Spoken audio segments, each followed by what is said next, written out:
બરાબર. જે કાંઈ તકલીફ એ મેન ગટરની અને પાણી ગટરનું 24 કલાક રસ્તા ઉપર ભરાયેલું રહે, અમે બહાર નીકળી શકતા નહીં. અમારે કોઈ બી પાણીનો નિકાલ કરો, ગટરની સફાઈ કરાવો.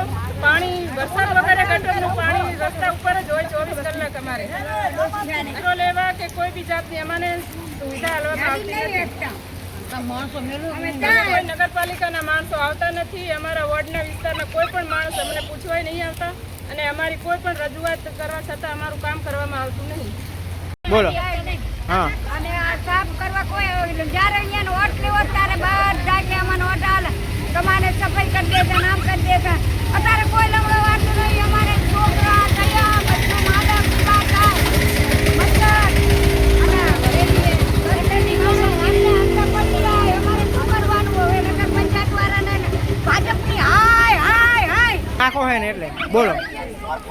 બોલો. Ward number 9. હા.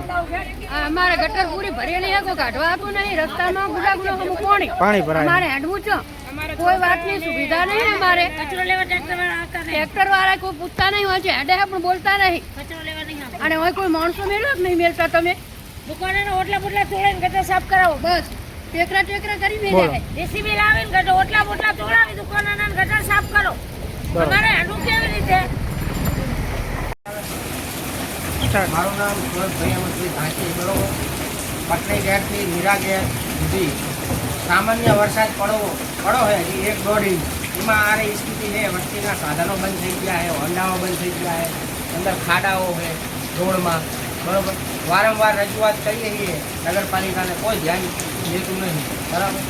ને અંદર મોટા મોટા ખાડાઓ છે, જેથી કરીને બાઇકો છે, સાધનો છે, બધાના ફસાઈ જાય છે, બંધ થઈ જાય છે. એટલે અમે એટલું કહેવા માંગીએ છીએ કે નગરપાલિકા કોઈ ધ્યાન લેતું નથી, જેથી કરીને ને કોઈ આ રોડ ઉપર ચાલવું નહીં. ડ્રાઈવરજન આપી દઈએ મીરા ગેટથી પટણી ગેટ, કોઈ નીકળવું નહીં, ચાલવું નહીં, બરાબર. ભારે વરસાદના કારણે આ રોડ ઉપર પૂર જેવી સ્થિતિ છે અત્યારે હાલમાં.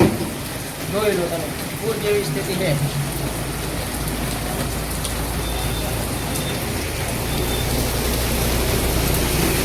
આપણું સાધન બંધ થઈ ગયેલું છે.